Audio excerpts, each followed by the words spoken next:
शास्त्रों में हमारे यहाँ वर्णित है कि जेन केन विधि दिन्हे दान करे कल्याण। जैसे भी दिया जाएगा वह कल्याणकारी होगा।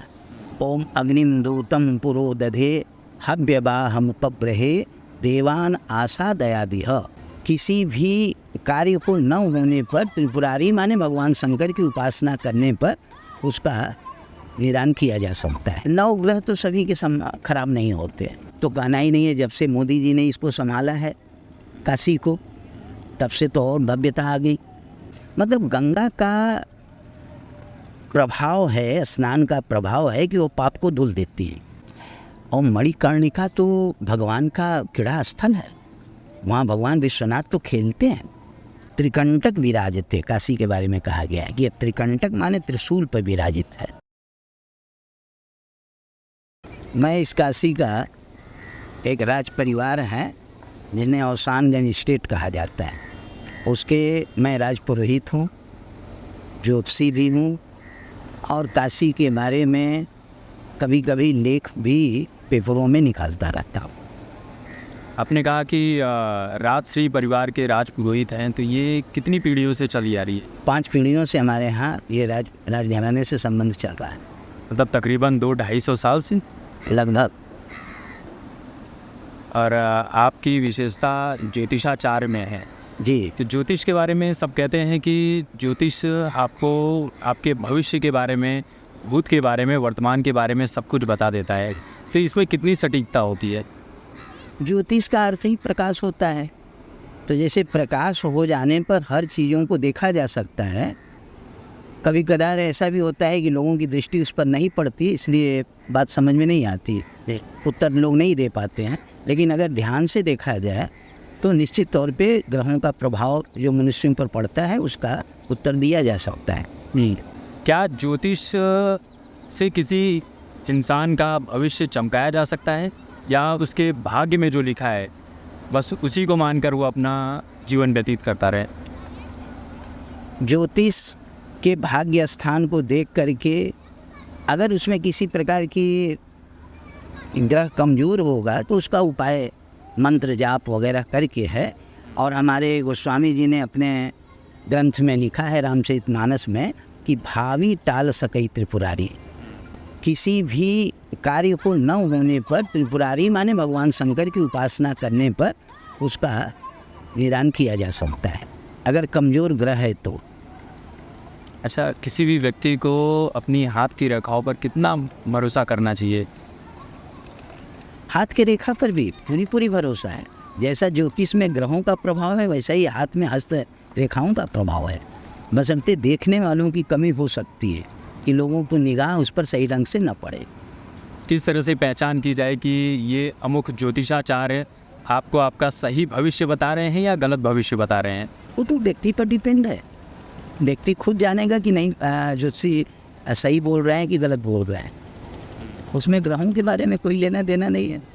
हिंदू धर्म में हवन की विशेषता है। हवन के क्या क्या लाभ हैं और इसका एक परिवार के ऊपर क्या? हवन तो अग्नि क्रिया है, एक तरह से देखा जाए तो अग्नि जला करके जो आहुति देने की व्यवस्था है वो देवताओं को एक तरह से भोजन दिया जाता है। जैसे मनुष्य भोजन करते हैं वैसे ही देवताओं को भोजन देने की वो प्रणाली है हवन क्रिया। इसमें अग्नि का आवाहन किया जाता है, अग्नि का मंत्र होता है आवाहन का, ओम अग्निम दूतम पुरो दधे हव्यवाहम पब्रहे देवान आशा दयादिह। इस तरह से अग्नि का आवाहन किया जाता है और फिर उसके बाद आहुति देने की व्यवस्था है। जैसा ग्रह होगा उस तरह के ग्रहों का मंत्र है, उस मंत्र के द्वारा आहुति दी जाती है। घर में कब कब हवन कर सकते हैं या हर रोज़ करना चाहिए हवन? नित्य क्रिया है हवन करने की, तो नित्य क्रिया है, नित्य करना चाहिए।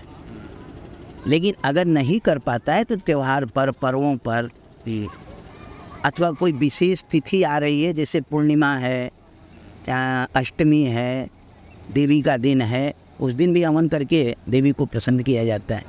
और अग्नि माध्यम है, अग्नि तो दूत है, उनके माध्यम से देवता तक उस चीज़ को पहुँचाया जाता है। शास्त्रों में हमारे यहाँ वर्णित है कि जेन केन विधि दिन्हे दान करे कल्याण। जैसे भी दिया जाएगा वह कल्याणकारी होगा।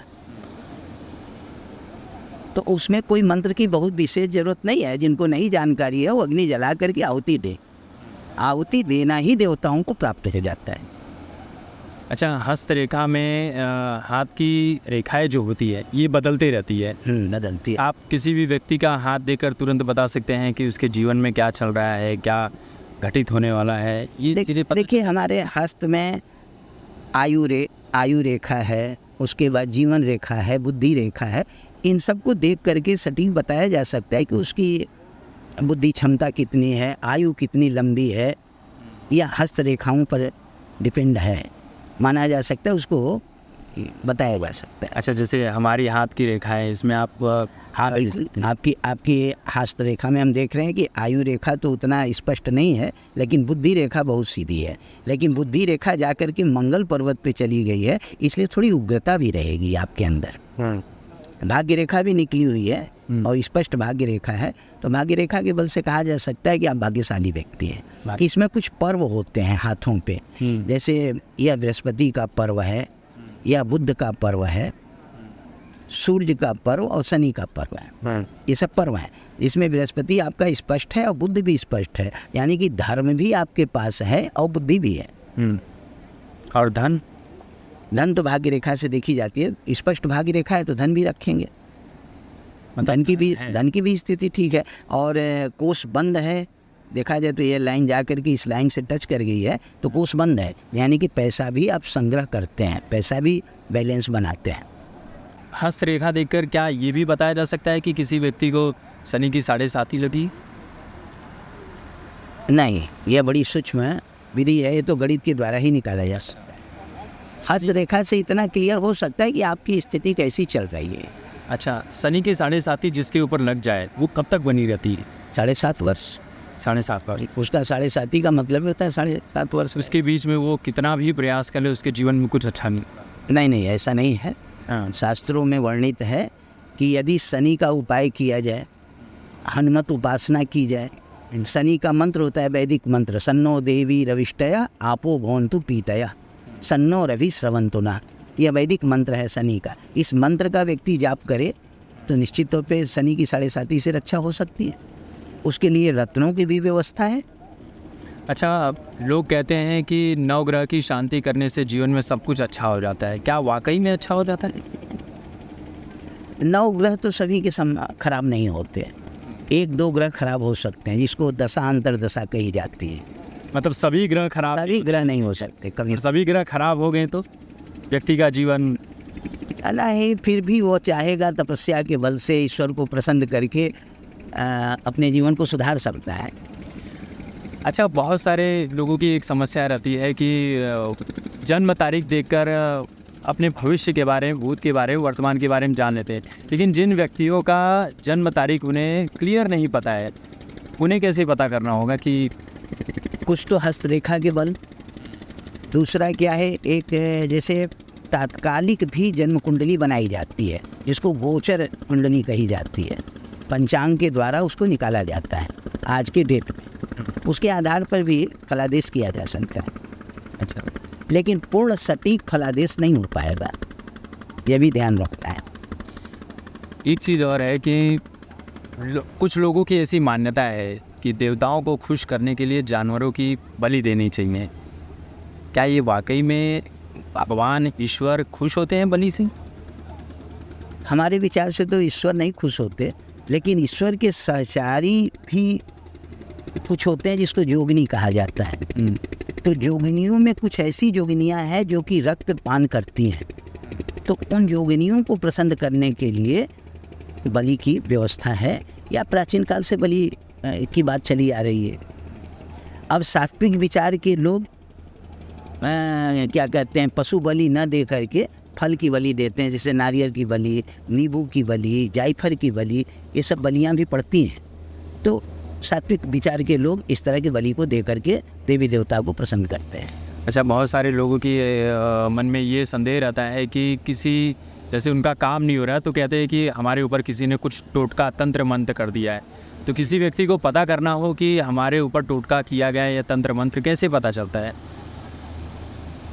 देखिए, इसका माध्यम तो प्रथम कुंडली ही है कि उसकी कुंडली से निकाला जाए कि उसकी दशा किस तरह की चल रही है।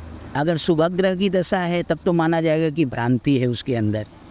पापी ग्रहों में जैसे राहु है, शनि है, केतु है, इनकी अगर दशा अंतर दशा चल रही है तो थोड़ा बहुत उनके ऊपर बाहरी टोटके या छाया ग्रह के कारण उनके ऊपर दोष आ सकता है। अच्छा, गंगा तट पर बैठे हुए हैं जी। माँ गंगा की क्या विशेषता है, गंगा आरती का क्या महत्व है? काशी में एक गंगा समिति बनी हुई है।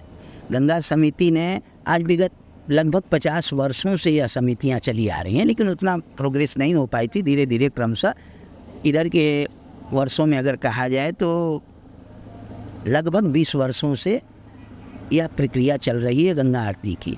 सायंकाल गंगा आरती होती है, जिसमें बहुत से काशीवासी भी जुटते हैं, बाहर के लोग भी जुटते हैं और उस गंगा की आरती को देखते हैं। संगीतमय आरती होती है, बड़े ही भव्यतापूर्वक। अब तो कहना ही नहीं है, जब से मोदी जी ने इसको संभाला है काशी को, तब से तो और भव्यता आ गई। घाटों की भव्यता चमक रही है, जहाँ देखिए वहीं लाइटिंग व्यवस्था है, जहाँ देखिए वहीं सफाई है। दिन में 3 बार 4 बार घाटों की सफाई होती है, गंगा की सफाई हो गई है। आप गंगा को भी आप देख सकते हैं कि भाई गंगा एकदम निर्मल है।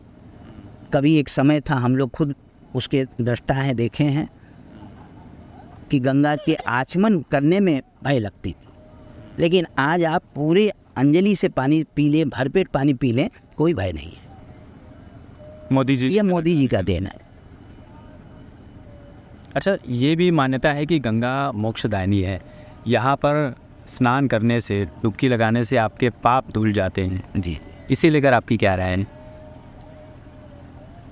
एक हमारे शास्त्रों में श्लोक है कि गंगा पापम शशि तापम दैवम कल्पत रुष्टथा। मतलब गंगा का प्रभाव है, स्नान का प्रभाव है कि वो पाप को धुल देती है। गंगा पापम शशि तापम, उसने उदाहरण में दिया कि जैसे शशि चंद्रमा है, चंद्रमा की किरण के नीचे आप बैठेंगे तो शीतलता महसूस होगी। तो इस चीज़ को तो आप अनुभव कर लेते हैं शशि को देख, चंद्रमा को देख करके, कि हाँ वहाँ बैठने से थोड़ी शीतलता मिली।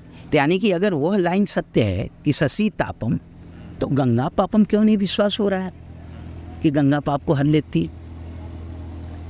लेकिन अगर लोगों के मन में ऐसी भी मान्यता आ जाए कि गंगा जी हमारे सारे पाप हर लेगी, तो बहुत से ऐसे लोग भी हैं विचित्र बुद्धि वाले जो कहेंगे कि चलो पाप कर लेते हैं, गंगा जी हमारे सारे पाप तो दूर कर ही देंगे। हमारे यहाँ कानून में भी यही व्यवस्था है, सच पूछिए, कि यदि आप जानबूझ करके किसी अपराध को किए हैं तो उसकी सज़ा की एकदम विशेष उस पर ध्यान उनको स्वर्गों का रहेगा जो न्याय करता है। आज जब अनजाने में कोई कार्य होता है तो उसको वो लोग भी माफ़ कर देते हैं। ऐसे ही देवी देवता भी हैं, जानबूझ करके करें कि हम हत्या करके आ रहे हैं गंगा में डुबकी लगा लें, तब तो बड़ी मुश्किल है गंगा उस पाप को काट सके। लेकिन अनजाने में कोई पाप हो गया है जिसको हम नहीं जानते हैं, तो गंगा में डुबकी लगाने से वह निश्चित तौर पे उस पाप से व्यक्ति छूट सकता है। अच्छा, काशी के बारे में कुछ बताइए, काशी की क्या विशेषता है? काशी का अर्थ ही होता है काशी मत काश प्रकाश, मतलब ये प्रकाश का जगह है। यहाँ हमारे यहाँ काशी विश्वनाथ का वास है। काशी के अंदर ये ज्योतिर्लिंग कहे जाते हैं। ज्योति माने प्रकाश।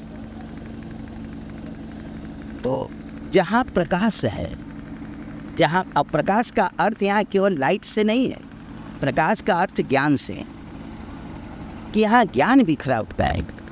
अपनी बुद्धि क्षमता के बल से, अपने सात्विकता के बल से यहाँ के ज्ञान को अर्जित कर सकता है। तो काशी तो प्रकाशनीय है, यह प्रकाश देने वाली है, मार्गदर्शन करने वाली है। गोस्वामी तुलसीदास जी ने लिखा है काशी के बारे में कि जन्म मृत्यु के भी बंधन को छुड़ा देने वाली काशी, सा काशी के मीयते, उस काशी को भला क्या कहा जा सकता है जहाँ जन्म और बंधन की मुक्ति को भी सिद्ध कर देने वाली जगह है। अर्थात यहाँ पर मोक्ष मिल जाता है। मोक्ष मिलता है। भले आपने अपने जीवन में कितने भी पाप किए हो, उसके बाद भी क्या मोक्ष? वही बात है, बताए ना कि अगर जानबूझकर किया गया है तो उसको माफ़ कोई नहीं करेगा। अनजाने में कोई हो गई है तो ज़रूर मुक्ति देने वाली यह जगह है काशी। अच्छा, कुछ लोगों को देखा है मैंने, जब कॉरिडोर के बगल में आते हैं जी। तो मणिकर्णिका घाट की तरफ देखते हुए उन्हें डर लगता है कि नहीं उस तरफ नहीं देखना है।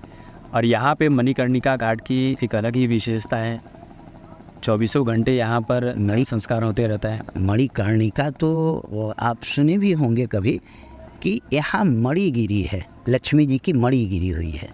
वहाँ एक कुंड है जिसको लोग मणिकर्णिका कुंड कहते हैं। वहाँ लक्ष्मी जी जब स्नान की तो उस समय उनका कुंड गिर गया था, कुंडल गिर गया था, मणि। और मणिकर्णिका तो भगवान का क्रीड़ा स्थल है। वहाँ भगवान विश्वनाथ तो खेलते हैं अच्छा, अपने भक्तों के साथ, और वो तो सद्य मोक्षदायिनी जगह है। इसीलिए कहा गया है कि यहाँ पर जो चिताएं जलती हैं उसको फिर यातना भोगने की ज़रूरत नहीं पड़ती। वह यातना क्या नाम, उसको नरक में जाने वाली बात नहीं होती, वह सद्य मोक्ष को प्राप्त कर लेता है। तो यहाँ की मणिकर्णिका की तो बड़ी विशेषता है। और यहाँ की एक और विशेषता आपको बताऊँ, 24 घंटे लाश जलती है। कोई क्षण ऐसा नहीं होता कि वहाँ एक चिता न जलती हो। ये भी एक खास विशेषता है मणिकर्णिका की। बहुत सी हैं, अन्य जगहों पे तो बहुत से ऐसे स्थान हैं, श्मशान, हो सकता है कि वहाँ 2-2 दिन तक चिता ही न जले, लेकिन यहाँ की खास विशेषता है कि एक क्षण भी कोई ऐसा नहीं है क्षण की जहाँ चिता न जलती। अच्छा, बात ज्योतिष की कर रहे थे, तो क्या एक सामान्य व्यक्ति, आपने ज्योतिष को सीखने में कई समय व्यतीत किया होगा, उसके बाद ही आपकी इतनी परिपक्वता आई है, क्या एक आम इंसान ज्योतिष सीख सकता है? बड़े आसानी से, बहुत कठिन नहीं है। बशर्ते जहाँ तक मेरा अनुभव है कि सूर्य ग्रह का प्रभाव उसके जीवन में होना चाहिए, अथवा उसकी कुंडली में सूर्य एक विशेष स्थान रखता हो, तो आसानी से ज्योतिष को पकड़ लेगा। अच्छा, ये यद्यपि जो हाथ की रेखाएं देखकर भी बताई जा सकती है? हाँ, इसमें भी सूर्य स्थान है, ये सूर्य स्थान है। अच्छा, इसमें कोई रेखा निकली हुई नहीं है, बल्कि आपके हाथ में वो जो रेखा है वो टेढ़ी रेखा हो गई है। तो ज्योतिष हमारे लिए नहीं बना है? हम ऐसा नहीं कहेंगे, लेकिन इतना तो ज़रूर कहेंगे कि अगर प्रयास करने पर शायद प्राप्त हो जाए, लेकिन गारंटी नहीं है। क्या इसकी विशेष पढ़ाई होती है कुछ? हाँ, बिल्कुल। ज्योतिष के, अरे यहाँ काशी हिंदू विश्वविद्यालय में ज्योतिष विभाग है, संपूर्णानंद संस्कृत विश्वविद्यालय में ज्योतिष विभाग है, यहाँ तो होता ही है। और यहाँ से लोग डिग्रियाँ प्राप्त करके ज्योतिष के क्षेत्रों में अपना पहल करते हैं। इसकी शुरुआत कैसे होती है, मतलब क्या स्टेप रहते हैं इसमें पढ़ाई के? देखिए, ऐसे नहीं, यहाँ तो ऐसे मान लीजिए ज्योतिष में मास्टर डिग्री है, पीएचडी है, और शुरुआत से ही ज्योतिष की पढ़ाई होती है। प्रथमा से ज्योतिष की पढ़ाई होती है। प्रथमा मतलब जूनियर हाई स्कूल से पढ़ाई होती है। आपने भी इसकी पढ़ाई की है? हमने एमए किया है ज्योतिष से। अच्छा, दिल्ली विश्वविद्यालय से। क्या एक सामान्य इंसान ज्योतिष सीखकर अपना भविष्य बना सकता है? भविष्य को सुधारा जा सकता है। नहीं, जैसे लोग कहते हैं कि आप डॉक्टर बन जाइए, इंजीनियर बन जाइए। हाँ, बिल्कुल। ये ग्रहों पर डिपेंड है। जैसे सूर्य, शुक्र और चंद्रमा, इन सब ग्रहों का प्रभाव अगर उसके लग्न पर पड़ेगा तो निश्चित तौर पे वह डॉक्टर बन सकता है। इतना स्कोप है ज्योतिष में? बिल्कुल है कि एक व्यक्ति सीख कर अपना जीवन अच्छे से निकाल सकता है। हमसे अगर कोई पूछे तो हम तो यही राय देंगे कि हर विद्यालय में ज्योतिष पढ़ाना चाहिए, इसलिए कि अगर महिलाओं में अगर ज्योतिष का ज्ञान दिया जाए तो वो अपने परिवार को सुधार सकता है पुरुष की अपेक्षा। किस तरह से, मतलब महिलाओं के ऊपर? ऐसे महिला को अगर ज्ञान हो जाए ज्योतिष का तो उसको इतना भी मालूम होगा कि हमें बच्चे को किस मार्ग में ले जाना है। गाइड करने की क्षमता उनके अंदर आ जाएगी ग्रहों के बल से।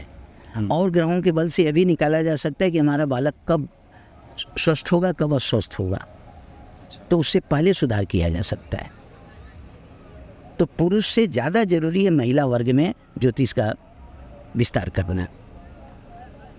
अच्छा, आपने जिस तरह से बताया कि राजाओं की पीढ़ी से आपके यहाँ पर पुरोहित का काम कर रहे थे जी, तो किसी एक राजा का नाम जैसे बताइए, किस तरह के राजा थे, क्या था? हम तो औसानगंज स्टेट में हैं, तो हम तो अपने ही राज परिवार के बारे में बता सकते हैं आपको। उनके थ्रू हमें और कई राज परिवार में जाने का मौका मिला है, कर्मकांड करवाने का, अथवा उनकी कुंडली देखने का। इसमें हथुआ महारानी हैं, अन्ना स्टेट है, और औसानगंज तो है ही, औसानगंज के प्रमुख पुरोहित हैं।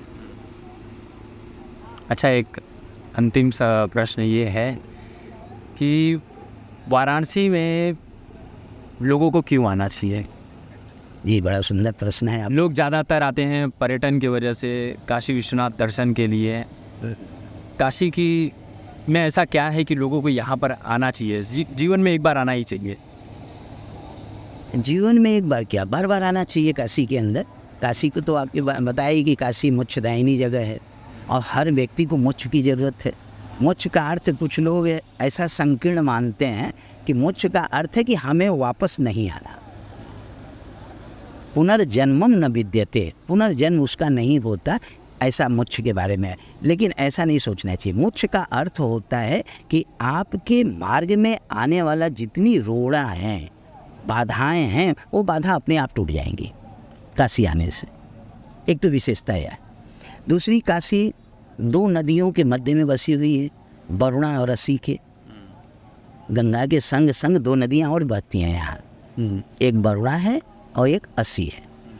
तो असी और वरुणा दोनों मिलकर के वाराणसी बना है, और उसके मध्य में गंगा है। और यहाँ की आप छटा देखेंगे तो चंद्राकार छटा है। अच्छा, जैसे आप देखे होंगे भगवान शंकर का कोई फिगर, तो उसमें देखेंगे कि सिर के ऊपर चंद्राकार बना हुआ है, और उस पर वहाँ पर गंगा जी हैं। ठीक यहाँ वही रूप आपको मिलेगा। अच्छा, ये कहा जाता है कि काशी नगरी जो है भगवान शिव के त्रिशूल के ऊपर टिकी हुई है। जी, इसकी क्या कहानी है?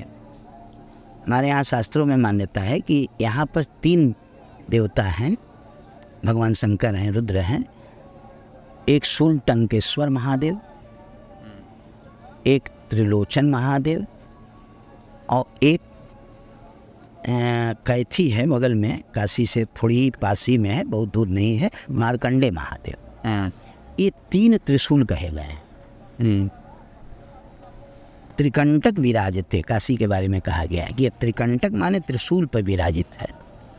तो इन तीनों जो आपको रुद्र स्थान बताए हैं, ये काशी के परिक्षेत्र में है, वहाँ तक काशी की मान्यता है। शूल टंकेश्वर दक्षिण साइड में है, पश्चिम साइड में त्रिलोचन, और पूर्व और उत्तर के कोण पे मार्कंडे महादेव हैं। तो इस तरह से त्रिशूल की रूप बनाई गई है। और इसको अगर सेटेलाइट के द्वारा फिगर लिया जाए तो एकदम सेम जैसे त्रिशूल होता है कि मध्य में ऊंचा, बीच में साइड में, वैसे ही मिलेगा आपको। अच्छा, आप अपनी तरफ से कुछ कहना चाहेंगे उन लोगों के लिए जो ज्योतिष विद्या सीखना चाहते हैं? बहुत सरल है, सिर्फ अपनी रुचि बढ़ा लें। ज्योतिष बहुत कठिन चीज़ नहीं है, हर व्यक्ति को सीखना चाहिए और अनिवार्य उसको मानना चाहिए। यद्यपि सरकार की इस पर फोकस नहीं है ज्योतिष के विषय में, लेकिन सामाजिक रूप से देखा जाए तो ज्योतिष बड़ा अनिवार्य है। इससे आप अपने घर की वास्तु को सुधार सकते हैं, वास्तु की जानकारी हो सकती है ज्योतिष के माध्यम से। अपने ग्रह गोचरों के बारे में जानकारी करके उसको में सुधार लाया जा सकता है। और हम आपसे बताएं ना कि महिला वर्ग में अगर ज्योतिष की जानकारी हो जाए तो ये अपने परिवार को बड़ा ही सुचारू ढंग से ले चलेंगे, अपेक्षा पुरुष के। अच्छा, आप चेहरे को भी पढ़ सकते हैं? हाँ, ज्योतिष का एक साइड का ही माना जाएगा subject face reading. Face reading कि फेस को देख करके उसके विषय में बताना। अब जैसे ये कैमरामैन वाले भाई साहब हैं, इन्हें इनका फेस रीड करके आप क्या बता सकते हैं? यही माना जाएगा कि बड़े हृदय के स्वच्छ व्यक्ति हैं, क्योंकि इनके चेहरे पर जो छवि है इनकी, वो बड़े ही अंदर से प्रफुल्लित है, बड़े प्रसन्न चित्त है। चेहरा मनमौजी टाइप के। मनमौजी हम नहीं कहेंगे, लेकिन इतना जरूर कहेंगे कि अंदर से प्रसन्न चित्त है, छल कपट नहीं है। ये फेस इनका बता रहा है। और जो बोलेंगे स्पष्ट बोलो। और हमारे आपके विषय में जो है बताइए। जी जी, ठीक है, कोई ऐसा तो नहीं कहा जाएगा कि आप कहीं से छली हैं, लेकिन विवेक में अगर कहा जाए तो भाई साहब से आपका विवेक ज़्यादा उज्जवल है, क्योंकि ललाट ऊंचा है। अच्छा जी, विवेक में। चलिए, बहुत बहुत धन्यवाद, आपने सभी प्रश्नों का सही जवाब दिया। बहुत अच्छा लगा आपसे बात करके। चलिए, धन्यवाद। अगली बार फिर से मुलाकात होगी नए प्रश्न के साथ। यदि सुनना चाहेंगे तो जरूर। धन्यवाद।